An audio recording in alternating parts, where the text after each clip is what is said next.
Welcome to Story Behind a Resume. I'm your host, Abu Saim. For over a decade, I've worked in marketing technologies within the consumer packaged goods and quick service restaurants sectors. I've been privileged to collaborate with many inspiring leaders, and I have always been fascinated by their unique journeys. Resumes often tell an incomplete story. They highlight the wins, the polished achievements, but what about the obstacles, the setbacks, the detours? These experiences truly define us. That's why I created Story Behind a Resume.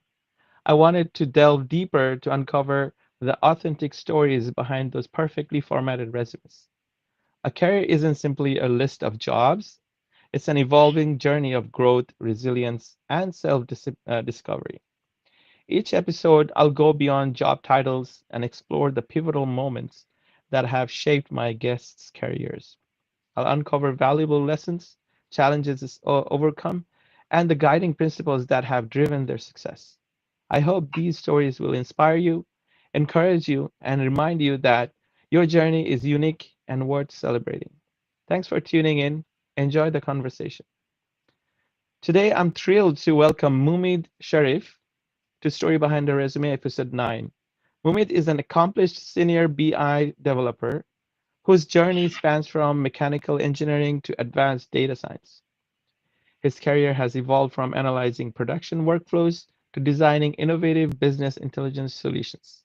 Not only has he transformed raw data into actionable insights across industries like healthcare and government, but he is also the author of Resume 2.0, the next gen job search, get ready for jobs in AI era, a timely guide that helps professionals navigate the evolving job market in the age of artificial intelligence.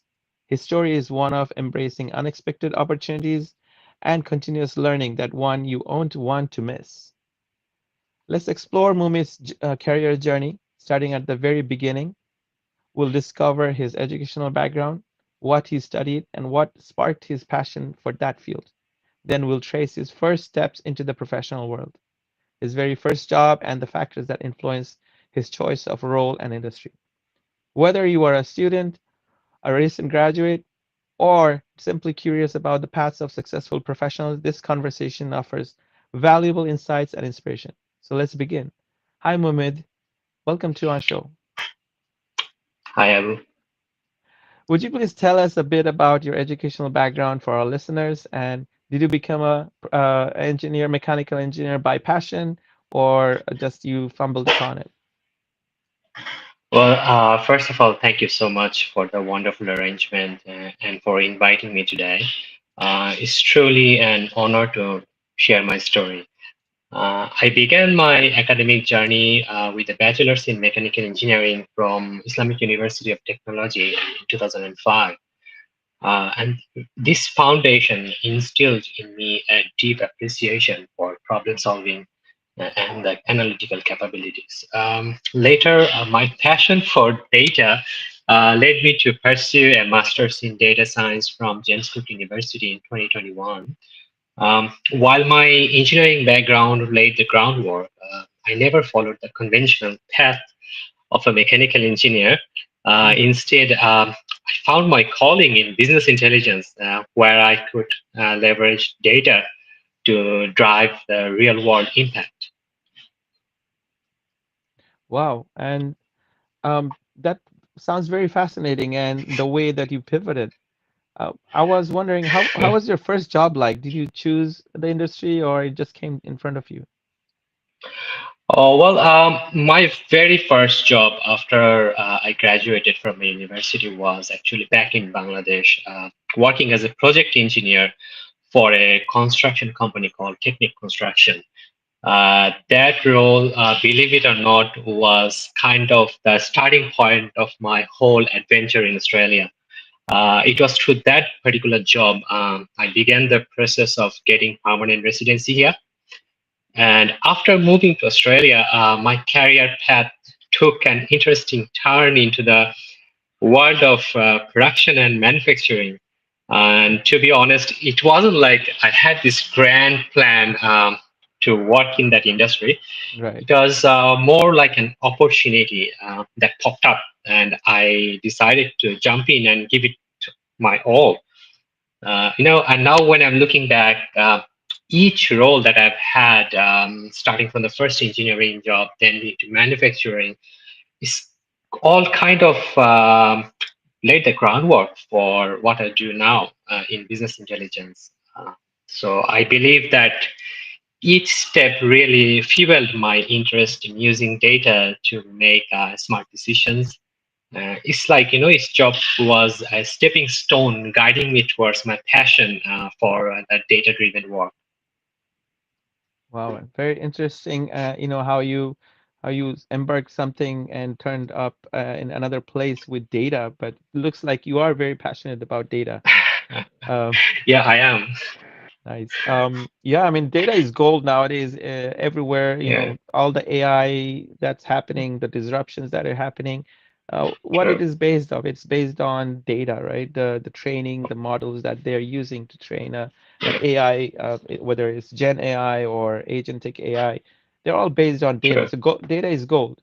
So I think you Yeah, it are you is. are sitting on gold mine, to be honest. Yeah, You just need to extract it. thanks. I think that's the only thing. Really Yeah. fascinating. Thanks for sharing that. How about now that this session is more about sharing, key lessons and for our listeners and viewers, would you like to share some key lessons across, your 2 decades of experience that might help Uh, inspire our audience members? yes, certainly. Over the years, there are several key lessons that have guided me to shape my career, and I would like to share it with the audience. First of all, don't give up easily. The path to success is rarely linear. Things will get tough sometimes, Right, and it's very normal. The key is to learn from your mistakes, right, adapt them, and keep moving forward. Everyone fails, but getting up is what matters most. The second of all, do what you love. Work should not be just work. Try to find something that really enjoy doing and that feels meaningful to you. Take time to explore your interest or identify what truly motivates you. But when you are passionate about what you do, it gives right. you the energy and makes even tough days better. Yeah, And and if you wake up, to work and you feel like don't going to you feel if you don't feel like going to office at all, that means you no, don't no, love your job. You don't love what you work for. I think that's very yeah, important. So you hit a little really important point here. true, yeah. I mean, but going there, the first step is you have to connect with people. Your friends or your work colleagues, all the contacts that is relevant to your job field, Right, they're really super helpful. So yeah, talk to people, build relationships, and they can offer you advice, support, and open doors for new opportunities. And when you are talking with these people, always take initiative by right, yourself and be proactive about it. right. Just don't wait for the opportunities to come to you. You have to create them, and you have to go towards your opportunity, not let it to come to you. Exactly. So yeah, and taking initiative demonstrate that you have the drive and ambition, and which makes you stand out from the crowd, and Right, yeah, open door to the new possibilities. But while saying that, there is another thing that is very important is the life that you have outside your work, and right, it matters too. Your job is very important to you, but so is your life. So take care of yourself, spend time with your loved ones, and enjoy your hobbies. Having a good balance makes you happier and even better at your job. right. So I hope you obviously throughout your journey of your career progression, you applied these lessons or you learned about these lessons by hitting roadblocks or by realization, self-reflection. All right. So thanks for sharing those very critical key lessons with our viewers. Would like to maybe switch over to your career growth and transitions, right? Now that We have explored Mumid's early career. Let's delve into his professional evolution. We'll uncover the significant milestones that shaped his path, promotions, job changes, or even transitions to entirely new industries. We'll discover the reasons behind his decisions, the risks he took, and how those choices influenced his career. We'll also explore the essential skills he developed to thrive at each stage and his approach to continuous learning. We have heard about Mumid's start, and now we're diving into his professional journey. Mumid, looking into your impressive resume, it's clear your career has evolved quite a bit. Let's talk about those milestones, those big steps. Would you like to Sure, share a little bit? definitely. You know, thanks again for this opportunity. Yeah, looking back, I definitely feels like a journey with different chapters of a book. Right, My career path has been anything but straight, honestly. That's what made it interesting. When I started in Finisher after coming to Australia, it was all about seeing how numbers could tell a story and actually guide a business to move. I was deep in production and sales data, learning how to pull insights that could directly impact the business decisions. It was an amazing foundation in data analysis, right. really solid. But then things took an unexpected turn. The globalization hit, and Hmm. unfortunately, my role became redundant Right, as the company restructured. It was a bit of a shock for me because that was my first redundancy. But you know how life is. Sometimes one door closes and others right, open. Yeah. So right at that time, a company called McConnell Dowell, a big engineering and construction firm, was looking for someone with experience in pipeline construction. right, And believe it or not, my earlier experience that I had actually fit the bill. So there I was, pivoting again, this time into the engineering and construction world in Australia. And suddenly, I was a data analyst and test engineer dealing with all the data, error handling, even trying to predict the test outcomes. It was a big jump for me in technical complexity right, as I was solving problem in a whole new way, right. going out in the field. But again, in 2016, life threw another curveball towards me. There was a family emergency, Right. which meant I had to make a big decision and I need to move away from my fly out jobs and get back to the regular 9 to 5 desk job again. But I see. you know, timing was everything. There is a company called NBN, and there is a fiber optic rollout that was booming across Australia at that time, Mhm. and it created opportunities in all the telecommunication industry.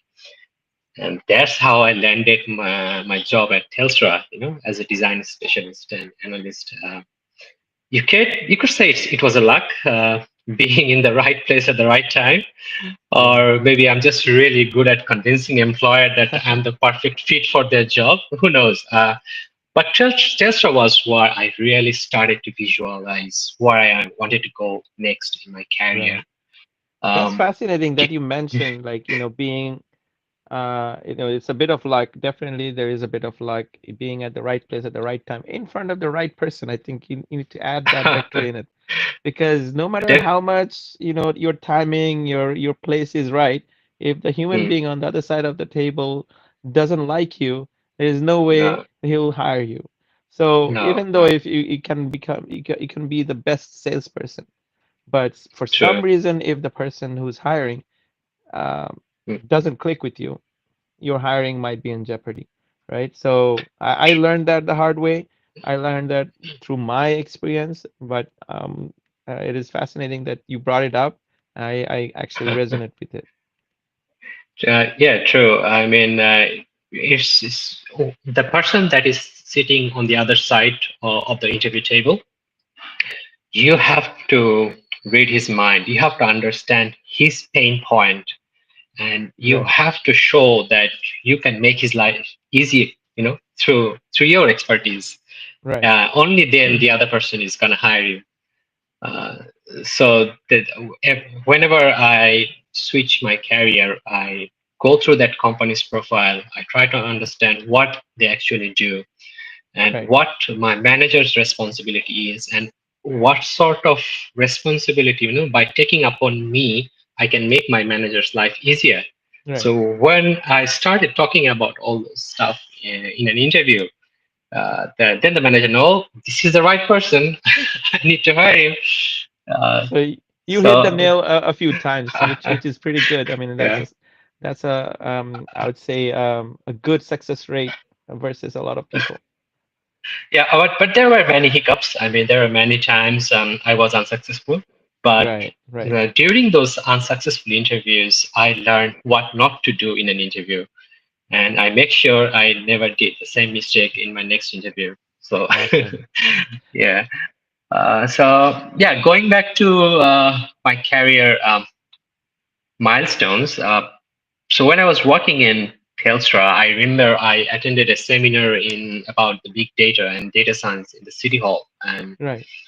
it just clicked my mind that I could see the future in the data science. And then, that's when I got serious about data science, and I started learning Python and started teaching myself to how to code. I never Right. did the coding myself before.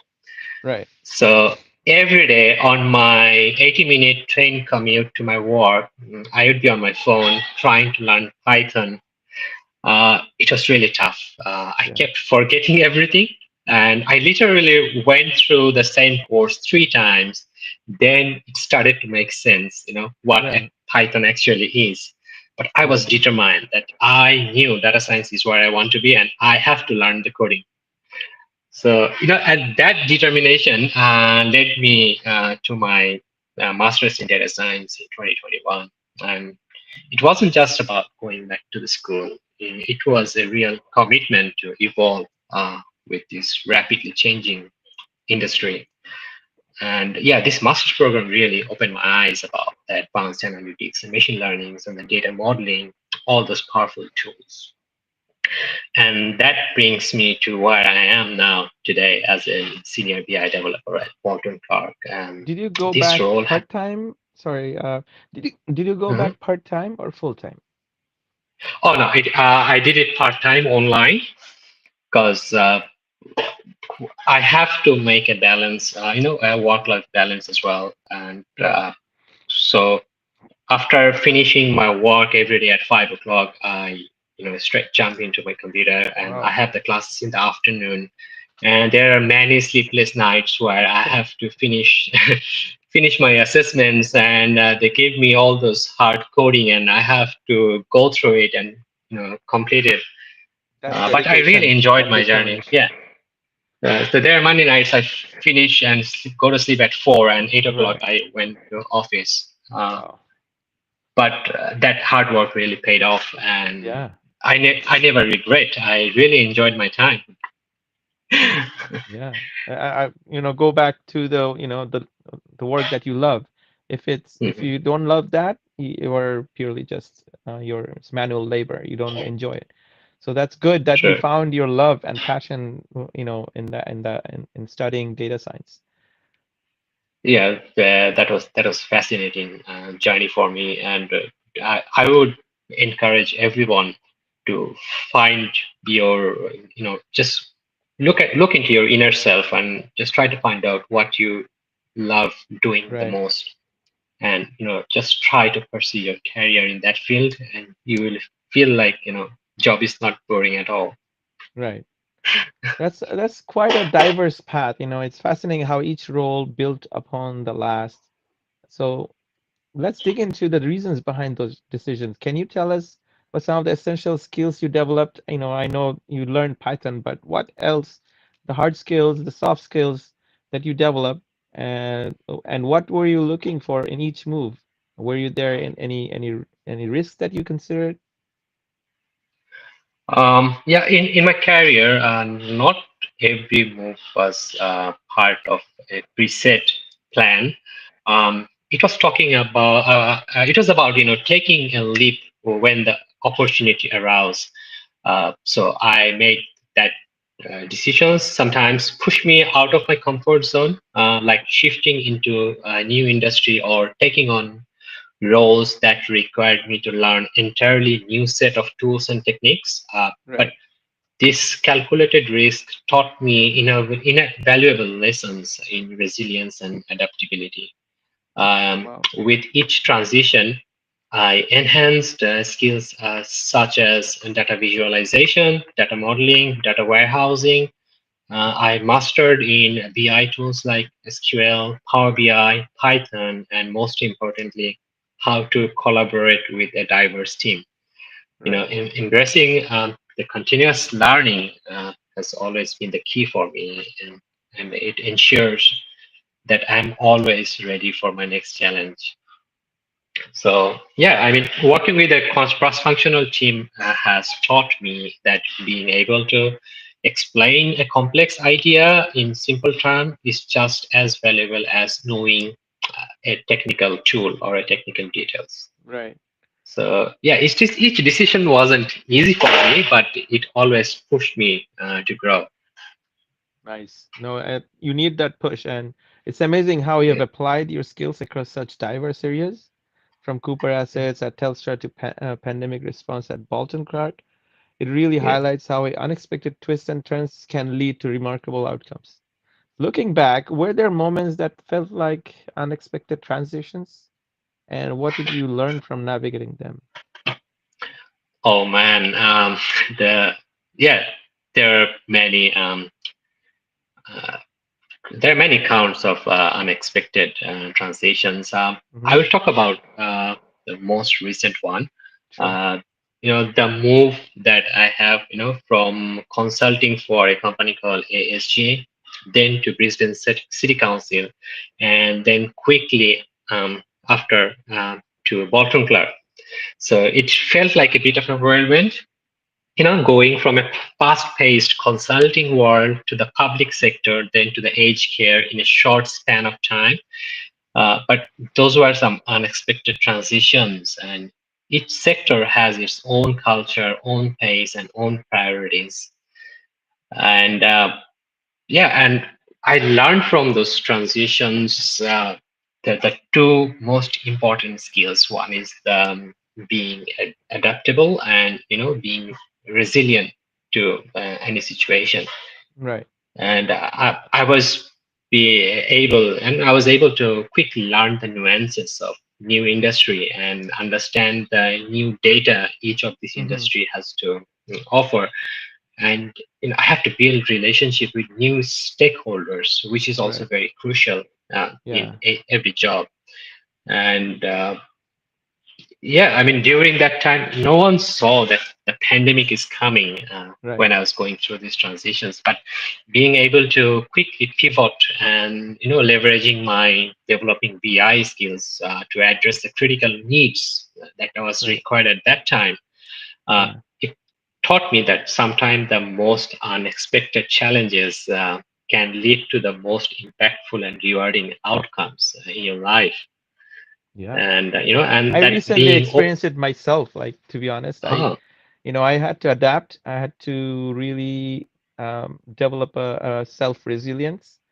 hmm A loss of job or a role that really pushed me to kind of build new skills and be yeah, learn to how to be resilient. I never thought, I've always read it on the books, heard people a lot talking about it. You have to be mm, resilient and this and that, but never have I sure, thought that I have to actually apply for that. So nothing is granted in life. You have to no, continuously adapt and change and make yourself suitable based on your surroundings, right? So eh, I understand your journey is full of adventures, full of unknown territories that you actually became from mechanical engineer to the challenges that you faced. What kind of technical skills that you recommend to other people, like taking a course or something like that, or certification um, uh, to the audience that would help uh, someone who's pursuing similar career like you? f- first of all, I would like if anyone is thinking about shifting their career towards the data, the first thing that they have to do is they have to learn any of the coding language. So I see. I feel like Python is the future. I see. So Yeah, you have to learn I Python. agree. And when I say Python, you are not gonna be a software developer, so you don't need to know the ins and outs and everything about Python. You Right. just learn a specific section which is completely dedicated to data. And I feel like that's the most easiest part, data uh, of the Python. And then you have to have that analytical capability. So when you're looking at some random numbers, Right. you have to have that capability to go through the numbers and try Right. to understand the story behind the numbers. I So see. when companies send me a piece of paper full of numbers, I have to know how I can organize this number and what are the outputs that I can provide. And by Right. output, I means the story that my client is looking for. I So see. to go through the, you know, most of the people, our companies have Excel files. Just go through your, company's Excel file and Right. read through the numbers, try to understand, and try. It has a graph chart. Make some chart and try to understand what it has to say. In that way, Right. if you feel like, yeah, I'm interested and this is where I want to go, Right. then you take your next step. And the best places was, I feel like I learned my skills from Udemy and Okay. also in Coursera. Right. Right. Uh, and because these will give you the basic knowledge about I everything. see. But I've actually done a few courses in those. So those are great avenues and places to learn new knowledge. Something like Python. Thanks for recommending that. We'd like to switch gear a little bit to your current role and industry insights that you have right now. So let's get a glimpse into your current work life. Can you describe your sure. day-to-day role for us? What does a typical day look like for you, and what are your main responsibilities right now? Yeah, senior BI developer. It can sound a bit technical, but Sounds at its glorious, to be honest. Sounds glorious. uh, but at its heart, it's about helping people to make better decisions using Right. data. Uh, so at Bolton Clark, which is an aged care provider, a typical day for me is pretty varied, but usually it revolves around turning raw data into some useful insights. So I might start my day by checking on our automated data pipelines, making sure that all the data is flowing correctly from different systems, the resident health records and the staffing information, all that Right. kind of stuff. Then I often spend time working on dashboards and reports in Power BI, and that could be anything from creating a new dashboard to track some key metrics, Hmm. for example, staff to resident ratios or the resident visit informations, which is really important in aged care, or enhancing the existing ones based on the feedback from the Right. business that I get every day. Right. And another big part is liaising with different teams. So I work with people from operations, clinical teams, finance, you name it. Right. So understanding their needs, what data they need to make their decisions, and then figuring out how to deliver that through the BI solutions. So there's a lot of requirement gathering and data modeling and then building the actual reports, and of course the main part after that is Yeah. troubleshooting. So when you prepare a report, you never ever can expect that it's going to work smoothly. There Yeah. will be some error, and you will get a lot of requests to do a lot of troubleshooting during the day. I'm thoroughly So impressed, like how you maintain that sanity. Like you are looking at, I would say, millions of lines of data points and then trying to figure out what will make sense to another person who doesn't have any idea what that data means.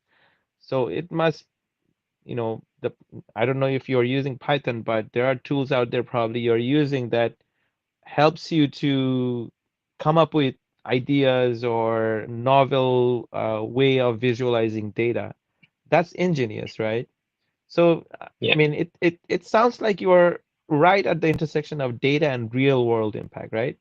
And yeah. in such a dynamic world, how would you say you stay on top of industry trends? What are your go-to sources for staying updated? Um, yeah, I mean, especially the business intelligence domain, it changes so fast. So I'm constantly trying to learn new things. So as I mentioned previously about the online platforms, so I always go there and try to identify if there are any new eh, business use cases that people have worked on, and try to Right, get the idea from there and how I can implement those changes into my industry. right, And also, I make sure to follow the industry blogs and the publications from Microsoft and other BI vendors. And they're always releasing new updates and right. sharing the best practices.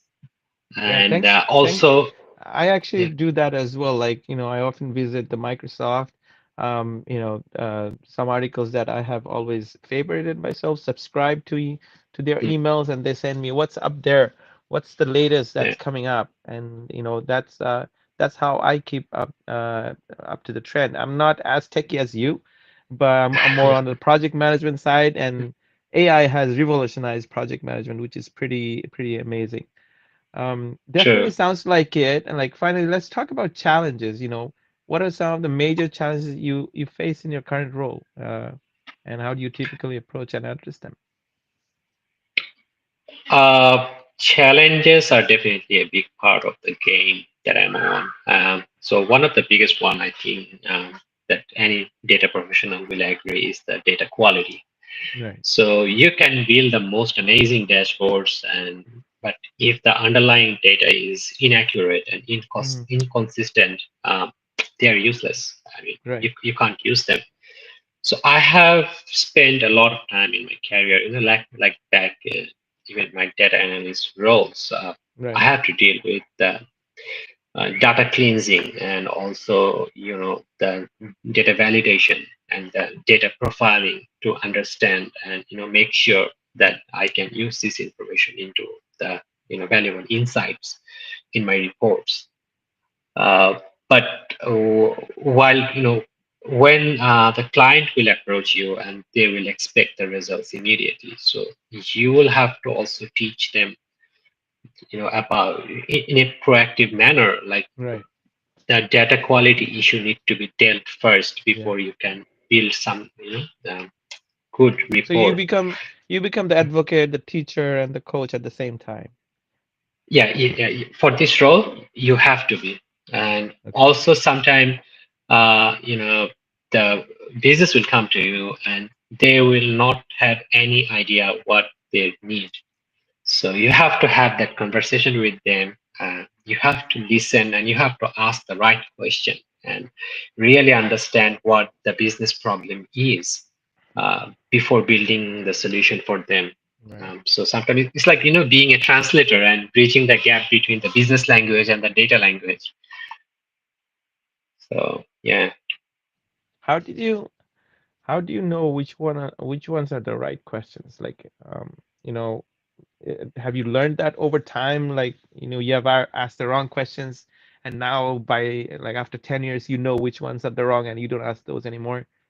Um, Sometimes it really takes a bit of time to understand the scope of work that is given to you. So are there occasions where you actually thought that you didn't ask the right question and the answers that you expected didn't really help much? And how did you manage that? So when this is what we call is the requirement gathering. So when I'm going for a requirement gathering session with my Right. client, uh, we have to set some ground rules. Like I Okay. have to identify what are the key deliverables that I have to deliver to my client. Right. and what sort of impact my report is going to have on the business. I So see. these are the few things that we discuss. But when the discussions start to happen, you'll see that the client's expectation will keep bubbling up, and Hmm. you have to manage the user's expectations to a realistic boundary. Yeah. So you have to communicate what is actually possible and what is not. There's a Uh, term called stakeholder expectation, and it's a very well-known challenge in project management and in even other sectors, because stakeholders are people you will have to work with, and they will always demand you big things like unicorns. And your job is to kind of make it yeah, realistic to them, like, hey, you know what, I know you are asking for a moon, I cannot bring you the moon, but maybe I yeah, can bring you an image of the moon. Will that be yeah. sufficient? And that's the expectation setting, right? And in Sure. terms of data and the when you are doing the requirements gathering, how do you Mm. handle or maybe you can provide an example how you actually set up an expectation, and that will be helpful for many audience here. Sure. So the first thing that I do is if I identify the scope of the project, I try to just divide it into small chunks, Right, which can be manageable, and then I deliver the business values incrementally, one after another. So it's sort of like an iterative approach. right, And while doing that, as I am progressing, I am always delivering something to my client. So it's not like I am holding my client for 3 months and then right, I'm delivering something and which is not useful to them at all. Instead, right, I slowly and gradually start developing my report chunk by chunk, and I'm always communicating with them, and building the trust that is required between your client and you, and also you are demonstrating that what's the value of the BI right, to his business. right. I mean, I think that's a perfect segue for our next segment, which is advice for career growth for anybody who is looking to um, make their career upgrade or get into a new profession. Um, from stakeholder expectation to making sure that while you're fulfilling, you, Yeah, what kind of advice would you provide to the young professionals out there, as part of career growth? What kind of strategies or tactics or goals that um, uh, they should set in order to go up there or build a career in their field? that is a great question. I'd be happy to share my thoughts. I believe the success in our field starts with a mix of hard and soft skills. So on the technical side, having a solid foundation in the data tools like Power BI, SQL, and Python is really important. Right, This tool will allow you to dive into the data and extract insights that can drive the decisions. And it's just not only about the crunching numbers, it's about taking the complex data and communicating it clearly to the business. right, uh, for soft skills, I would like to start with the problem solving skills. So right, honestly, no matter what your specific role is, yeah, you're going to be facing challenges and roadblocks constantly. So it's not enough to just identify problem. You need to be able to think creatively and analyze situations right. from different angles and come up with some practical solutions. So is there any And exercise or anything that you did to develop that problem solving skills?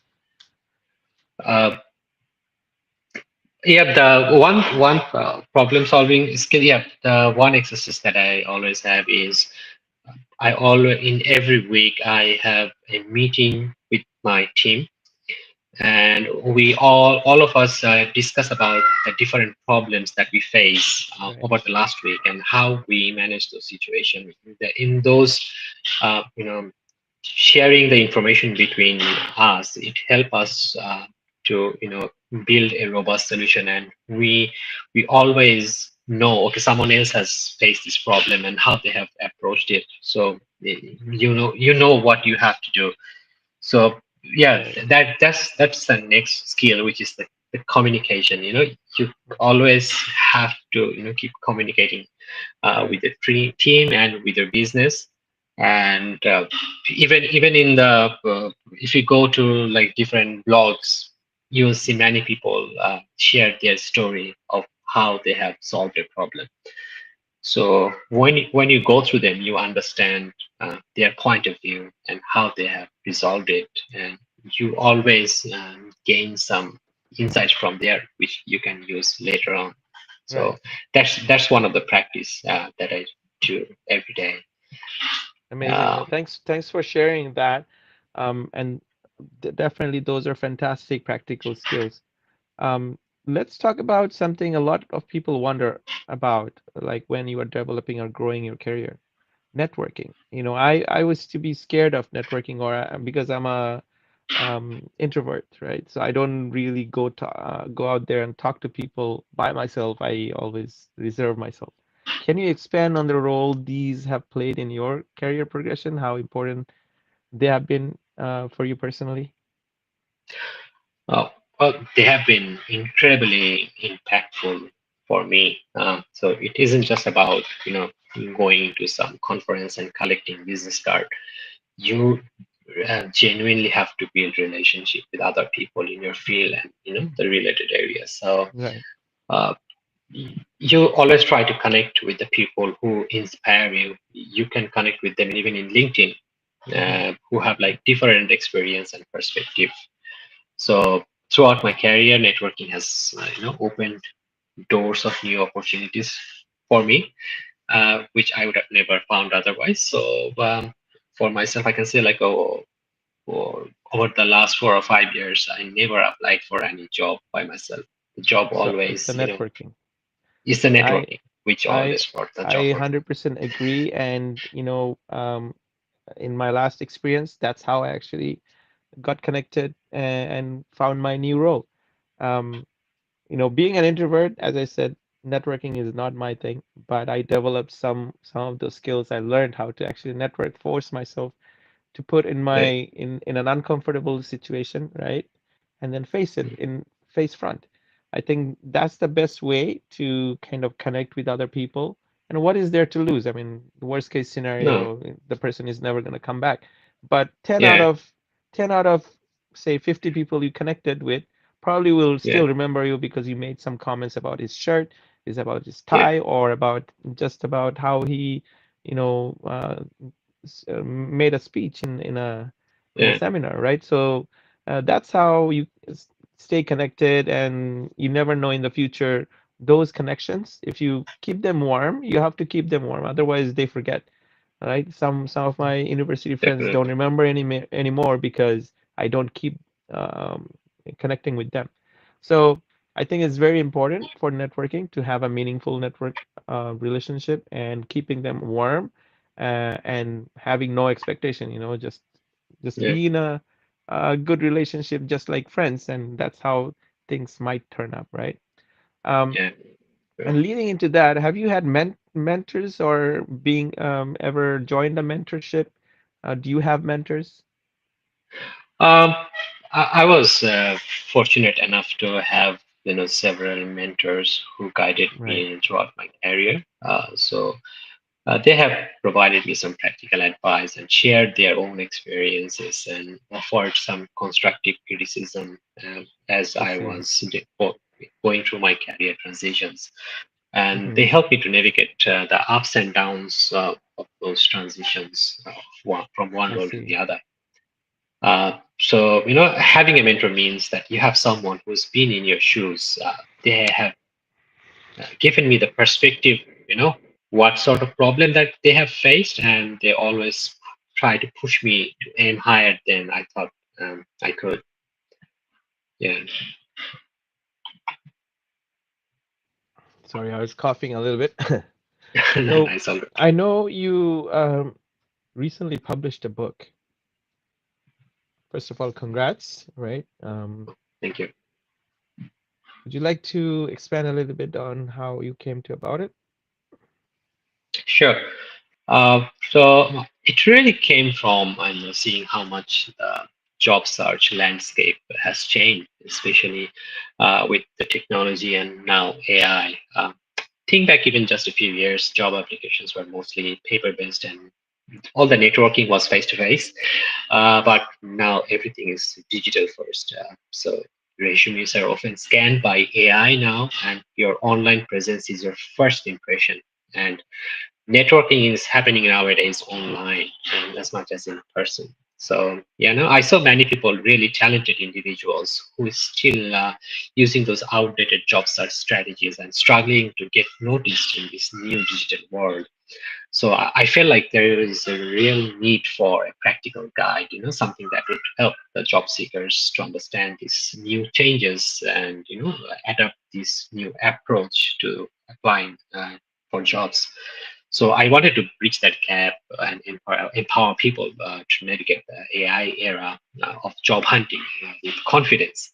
That's really the heart of what inspired me to write this book, Version 2.0. That's really inspirational. I think many people would find very a lot of value out of it. The experiences that you shared, the opinions that you have shared, a lot of people will probably resonate with. And there are very few resources out there that actually can guide people, like based on your experience that you wrote and what you thought an interview process should be or how to do networking. um, Taking from your real life is actually gives the opportunity for whoever is trying to achieve their goal a better I would say leverage instead of trying to um, follow a process or like 10 steps to 10 steps to become successful in networking. You are sharing your own experience that kind of helps your followers to kind of apply and learn from your experience and get inspired. So I think that's amazing. Um, our next section is very much like a fun segment. We are almost a little bit over time, so I'd like to go over that just to make sure that we have some fun while we are doing this podcast and video cast. Sure. The segment is called Rapid Fire Q&A.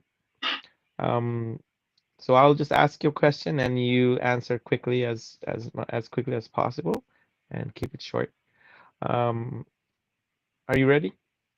Yeah, I'm ready. Cool. What's the best career advice you have ever received? The best career advice that I have ever received is uh, always be adaptable. So whenever a change come to your way, just ready to accept it. Awesome. A book or podcast that influenced your career?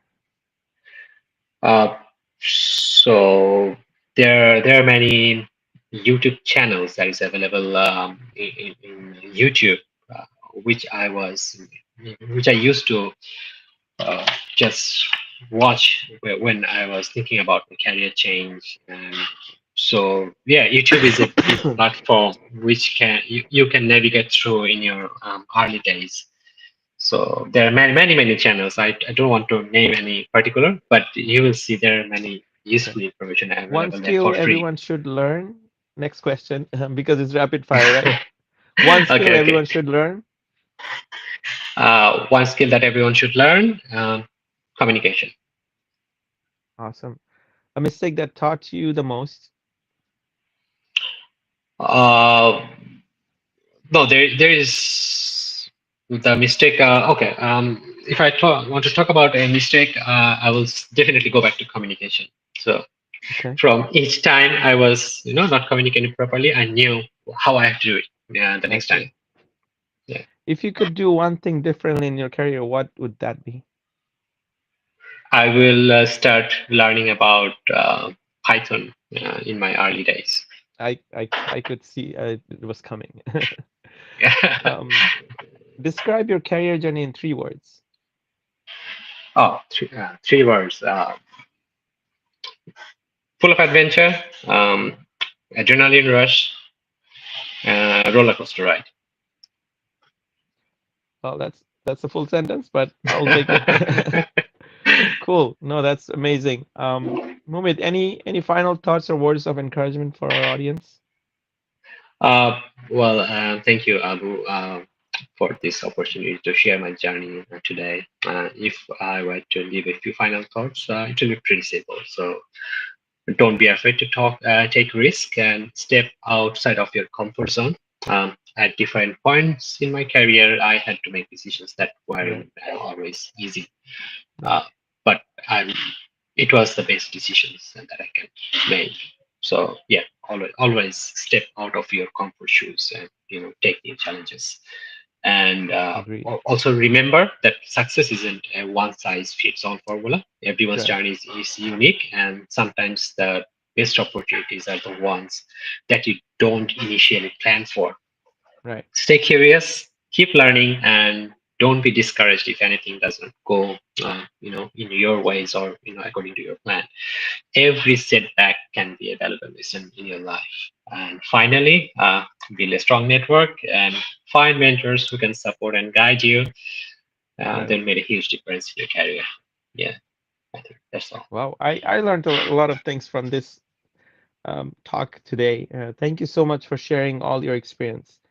All right, so a Thank you. huge thanks for tuning in to Story Behind a Resume. Want to learn more about our awesome guests or connect with future speakers? Make sure to follow us on LinkedIn and subscribe to our YouTube channel.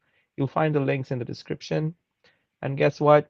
We are planning even more amazing sessions with folks from tech, marketing, finance, and more, all sharing their career stories and advice. Don't miss out. Hit that follow button on LinkedIn and subscribe to our YouTube channel. The handle is at the rate story behind the resume. Love listening on the go. We'll be publishing this session in podcast as well on Apple and Spotify by tomorrow, hopefully.